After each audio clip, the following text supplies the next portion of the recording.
Hey there, welcome to everybody. Thanks for joining me this evening in my lovely basement studio. I have a commission project coming up that I'm working on, and I thought maybe some of you might like to see it. I had a request to make a dichroic fused glass tray. This specific tray is going to have a lip like this one here, if you can see that. And what I'm going to do, the great thing about this is it's a one and done firing. So I put it in the kiln once and it comes out finished. Glass wants to be 1/4 of an inch or 6 millimeters thick when you full fuse it. This is going to be a full fuse project, so I need to build for at least 2 layers thick because a layer of glass is 1/8 of an inch thick. And I've created some fiber paper dams that are going to go around the edges, and the glass will fuse together and then fuse down and fill in the voids, and I'll get this nice imprint of the glass piece. So I'm going to kind of show you a little bit of the entire process here. I've done it kind of cooking show style, so you don't have to wait for me to do everything, but I still think I have a good amount of work to do here. To begin with, I just wanted to show you the dichroic glass round that I won at the 2019 glass cutting contest at the Glasscraft and Bead Expo. Here are my fellow winners. You can see Connie Sanchez, Charlene Howe is one of the judges and the organizer. I'm in the middle there, Alyssa Fiel and Lisa Richardson Bach. These were my fellow winners. You can see Connie and I both have the halos. And this glass, Alyssa actually won first place this year, I will admit it. But she didn't want the dichroic glass, and that's like a round of dichro. How can you not want that? She doesn't use it much, she says. Plus, you know, it was kind of hard to get home. It was a carry-on, and theoretically could have made it all the way home with me without breaking, except as I was going through security, I had too many bags. It was sitting there on my suitcase. The next thing I know, the suitcase tips forward and it shatters. Mostly in half, but all of the other little pieces are left over. And I got a lot of this as I'm trying to cut it. So I'm thinking that there are a bunch of, little shatters all throughout, which is all right. It's still really pretty and cool to use the dichro all cut up like that. And especially for the project that I'm working on tonight, I think it's going to turn out great. So the project that was requested of me was a dichroic glass rolling tray. And a rolling tray is for sorting things like beads or herbal teas, right? It's got this nice little lip so things don't fall out as you're kind of sorting them.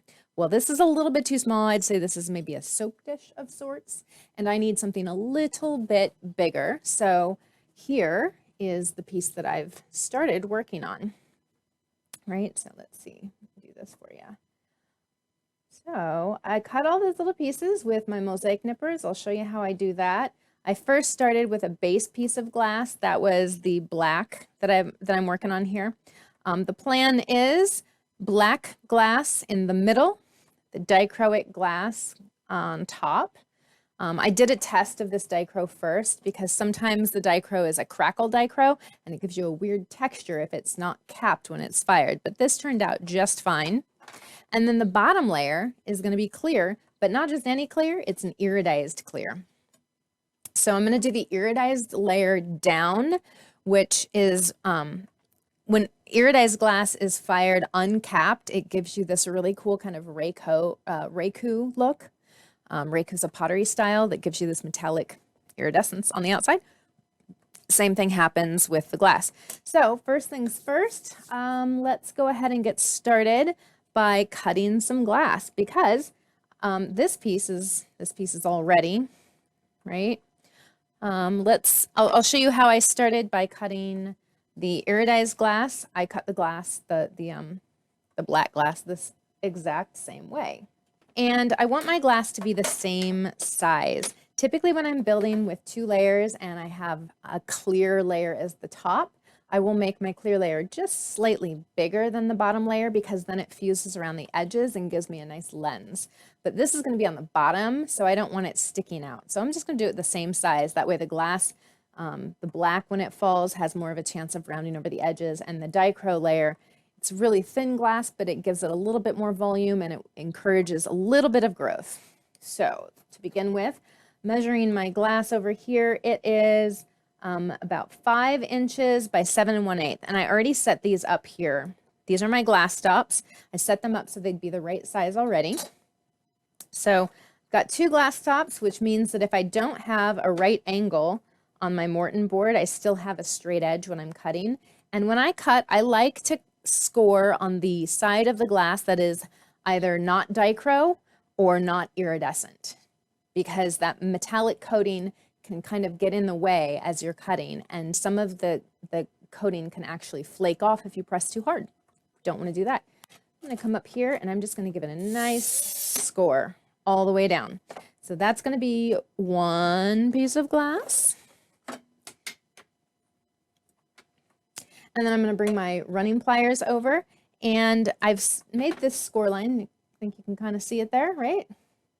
And maybe right there, a little bit harder from the top down view. But as I'm making this score, I want to take my running pliers, and the running pliers, what they're going to do is they're going to push up underneath the glass and down on either side of the glass. And if you look at it, they're frowning because they're going to push up underneath the score and down on either side.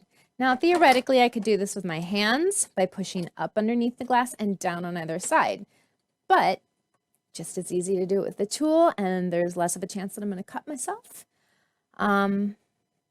So I've got the screw up. I've got that little line lined up with my score line, and I'm going to hold back as far as I can and just give a nice gentle squeeze. And you might have seen that run nice and slowly all the way across.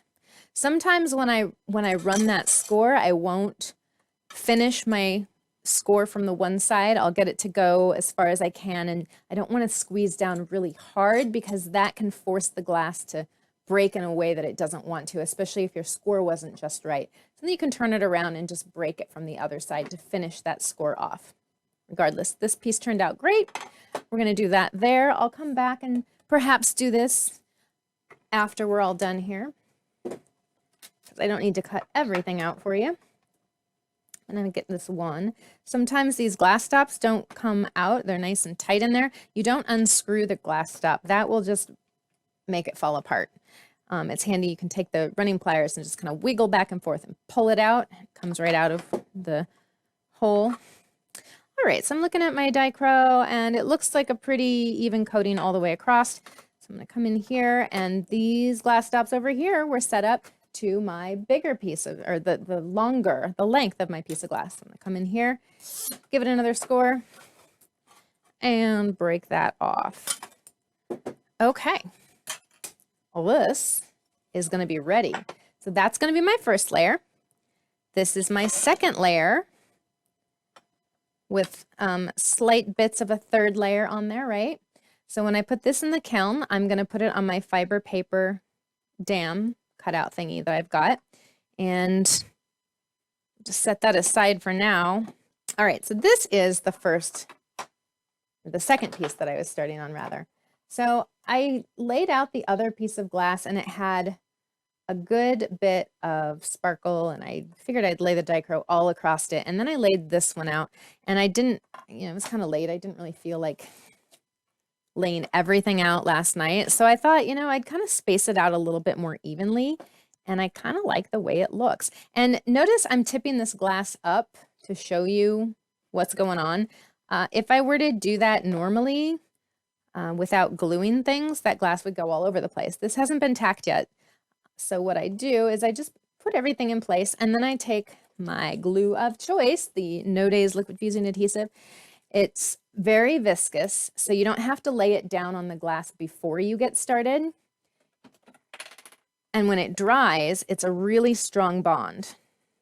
There's 2 lids here to take off, and I don't want to take off that bottom blue one, just the top one. So I've laid down a couple pieces of glass, and I don't know if you can see it or not, but I'm going to go in here and just let it run. I just put the needle tip right up next to the glass, and the glue runs right underneath of it. So I've got 2 pieces of glass down there, and I think I think for the big pieces, this might be good. Maybe we'll put another one over here. So last night I was kind of laying these all out. I wasn't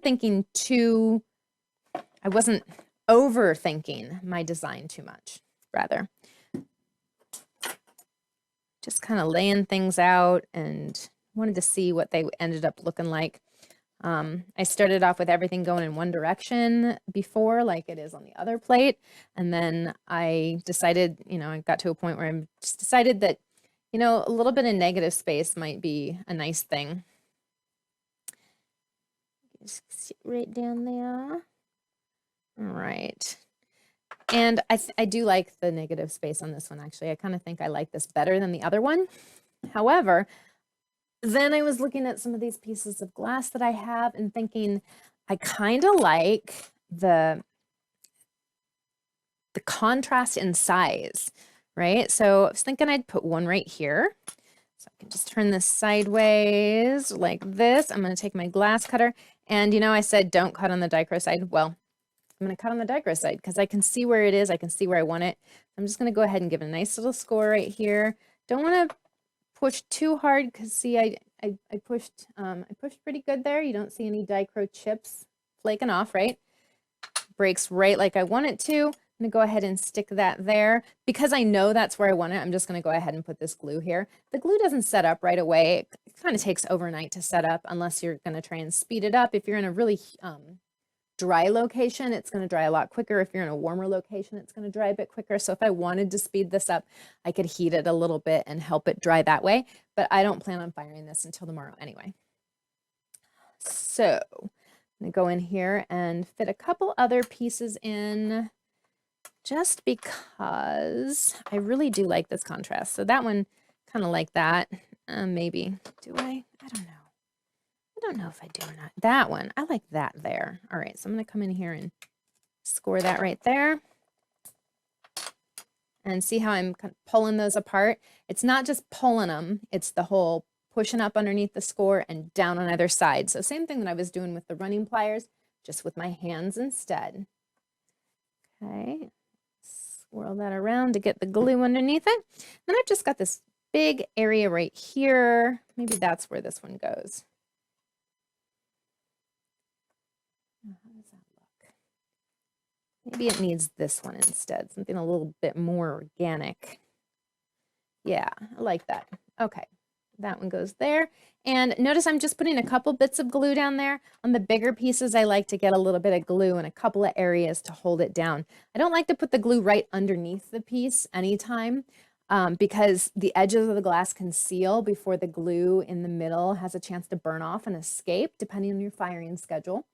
But good rule of thumb is not to use adhesive in the middle of a bigger piece of glass. These you wouldn't be able to tell anyway because it's Dichro on black, sandwiched between black, and I don't think it's going to bubble up anything bigger.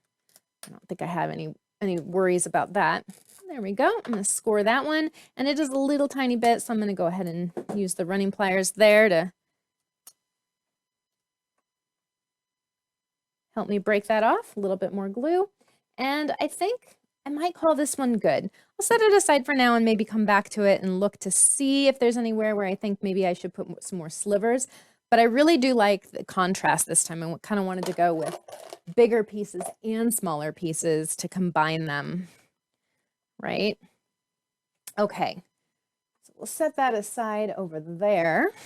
And the next thing that we need to do is prep our fiber paper dams. So this one right here has been used before, and you can reuse these. The first time you cut your fiber paper, there's typically binder in it, so it's not going to be as fragile as after it is when you fire it. So I'm going to make stacks of 3. I'm going to make 3/8 inch. Give it a nice thick lip, 3/8 inch thick there. And then when it comes out, I can be very careful with it. And this one I've reused over and over again. This one I just apply kiln wash directly to it, and the kiln wash soaks into it and then kind of sets up. There are mold hardeners that you can use as well if it's something that you really want to use again and again and again. but I didn't have any at the time, and this works just as well. It's still a bit fragile, so I'm not going to try and break it. It bends. If that were mold hardener, it'd be very coarse. Anyway, this is ready to use again, but unfortunately, it's a little bit more compact, a little bit. This is something that I'll use oftentimes for when we're doing fused glass weaving. So you cut your strips and then you lay them across, and if you haven't seen it, something that we'll explore again later, or in the future rather, later in the future. So I'm just going to show you the goal here for what we're doing. I've got this plate that I put together during that 2019 Glasscraft and Bead Expo, and I've got some mold that I've started to put together already too. So I'm going to do the same idea with this plate. I'm going to give it a nice lip. So the middle of it is going to fall down in, but the edges of it are going to be nice and raised up. So it'll have a rim on it, and you'll be able to pick up this tray by the handles, right? So I've already started putting these together here. And for starters, I'm going to give myself some 1-inch fiber paper strips. These, this is a 1/8 inch fiber paper. The 1 inch is a nice size. Actually, is this, that's 7 inches. Okay, so the one I did before, they were all 6 inches because the plate was 7 inches and I planned on doing kind of like a windmill type thing. The plate that I'm working on now, however, is 5 inches, 5 1/8 by 7 inches, or 7 1/8, something like that. So I just want to make sure that I've got myself plenty of room for that. So I'm just going to take my ruler here. The ruler is really nice because it is, well, this one's a little bit more than 1 inch, but it's roughly 1 inch already. So as long as it's the same all the way around, then I can stack them and have no problems. So I'm just going to take this and my X-Acto blade, run it across the ruler. There's a strip, right? One of my strips. Line up the edge of the ruler, and then I can cut that across as well. There's 2, and remember I went 3 layers. So for every one side of this dam, I need 3 layers of this fiber paper. So this is a little bit longer than what I need it to be. I need it to be, remember, 7 1/8. It's okay if it's a little bit longer. There's a way that you can put these together, and I'll just lay this down here. If your sizes aren't exact, and it's oftentimes they're not going to be, it's going to be dependent on your kiln shelf and how much room you have. If you have a nice big kiln shelf like I do, and you don't have a lot of pieces going in, I could take all of my pieces and they could all be 7 inches. And even though I have a couple of sides that are 5 inches, when I put everything together, it would end up looking like that in the kiln, right? So everything would be all set up. There'd be little legs going out beyond, and that's totally fine because there's not going to be any glass over there. So if that makes sense, this is how it would sit in there, right? Got that? So I don't need to make these exact. So I can use these as is, and I'm just going to glue these together. So there are a couple ways you can do this. If you have a like a blue gel glue, that holds fairly well when you glue these together. If you're a no-days user and you have lots of scraps of no-days, like I do, you can use all these scraps to do things with, and all you need to do is heat set things. So it takes a little while, but I'm going to take and I'm going to heat set these guys together, and I can just tear the adhesive apart, stick it in here. And actually, what I did before, which was pretty handy, is I think you can see, let me do this view here and you can kind of see. So basically what I was doing is I've got my heating tray, it's turned on to warm already. So if I put these down, you'll kind of see that they start to melt. And I don't need coverage all the way across the strip, but if I can get it on the edges, if I get the adhesive to the edges, it will ensure that, they're not all floppy. And I'm going to put that down. And before I stack these, I'm going to go ahead and just get the adhesive set on all of the strips first. So this is going to be a little bit stronger bond than the the gel glue alternative. So it comes apart a little less readily, which is one of the reasons that you might do it this way. The other reason is you might have a lot of the adhesive in little tiny bits that you'd like to use because you don't like to waste things.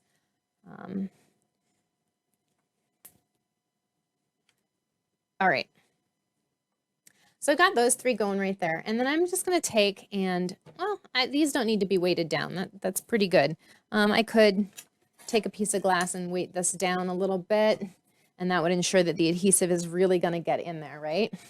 So after I've got those together, I'm going to glue these. So I have all of these side channels, or the side dams, rather, the side dams ready. I like to put fiber paper on the top. You could kiln wash this, but the first time you use fiber paper, there are binders in it, and the kiln wash doesn't really stick very well. So I like to put fiber paper down. Even if you do go ahead and kiln wash it later, the fiber paper helps prevent some of this texture from transferring into your glass. The fiber paper can give you a really nice, I guess the kiln paper gives you a really nice smooth texture. So you don't have to worry about any pits or anything transferring to your glass. So after I've done this, now I want to make sure, I was going to go ahead and when I put this together, so you can see me here. When I put this together, you can see I've got some seams here, and I'm trying to cut the fiber paper so that my seams are less apparent from the backside. It's still going to be the backside, so if I needed to, I could sandblast the backside and sandblast off some of those edges, but also it's the backside, so how many people are watching your backside? Right? Here's the backside of this piece. So you can kind of see, well, let's see, there we go. Right, you can kind of see some of that texture where there might not have been fiber paper on this one. I did this so long ago, I don't remember. It looks like there's some fiber, all right, the thicker fiber blanket texture on this plate. All right, so next thing I need to do is cut some kiln paper, the thin stuff, right? And these sides are, this dish here is a 7-inch by 7-inch dish. So that was 7 inches. This little piece, each of these pieces is 6 inches. So I need to make, let's see, I'm going to overlap a little bit. I think I'll just do 7 inches across. There is going to be a little bit of texture from the fiber paper where it overlaps. If it overlaps, still thinking about this. Again, I can sandblast it away. If you wanted to incorporate that line into your design, you could make a beveled cut at the corner, right? So you could go out to the edges with it.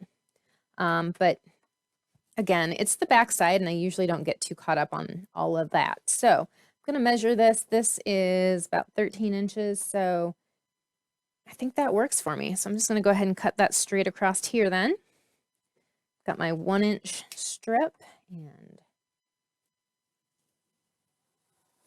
along there. All right. So then if I lay it over here, I can see how long do I need this to be. I want this to be, I think I can sit it there. That won't be too obvious. So I'm going to cut it right over here. I'm just going to take my scissors and cut this off because it'll be a little bit easier than trying to get my X-Acto blade down there. It's okay if it's a little bit longer, right? So that goes there. And then this one is going to go right here. And then I just need one more piece. So that's just a little strip. I'm going to go ahead and turn it sideways like this and use this edge to get one more piece going. And while I'm doing this, whoops, we're going to go over here and look at our glass that is on the plate, or slash fiber paper that's on the plate there.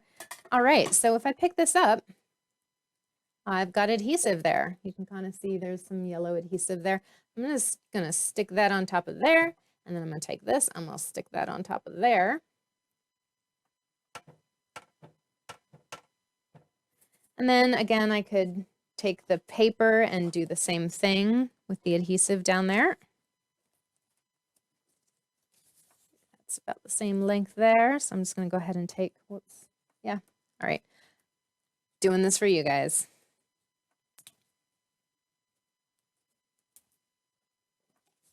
Right. I'll just stick that right there and kind of let that melt a little bit, and then I'll pop it on top of there.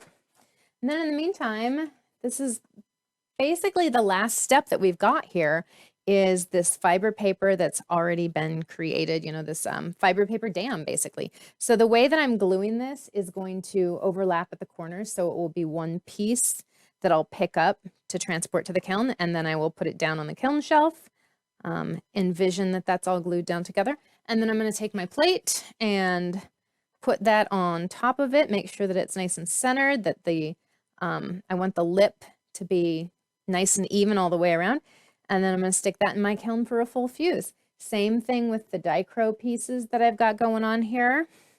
They haven't been pre-fused. That one was because it was made, you know, a year and a half, 2 years ago almost. This piece right here, it hasn't been fused. So when I make this, I'm going to have my dam. I'm just going to set it on top of the dam. Let's get this other piece out of here so that you don't get confused by that, right? All right, so I'd have my dam in here, and then I would set this, make sure that I'm even across the lips where I want it to fall, and full fuse that. And your full fuse might change a little bit. I'll probably go about 250 degrees an hour up to whatever. Yeah, 'cause these pieces are pretty small. I'm not going to have to worry too much, but generally, you know, you'll go up to 1,000 and pause for a little while, and then you can go faster if you want up to your top temperature. But I think I might just go 250 all the way. Just get a nice low, slow, even melt. Probably up to 1440 and hold for 15 minutes or so, and then let that anneal and cool down. And then hopefully it comes out fantastic, and I have some great pictures to share with you all when it's all finished. I think that's pretty much it though. Nice and short tonight. I didn't want to make you sit here for ages watching me do all the prep work, so I made sure that I got that done in advance. So thanks for joining me. Cheers. Have a great evening, and we'll see you out there in Facebook land, I guess, until we can all go out and party together again. All right. Good night.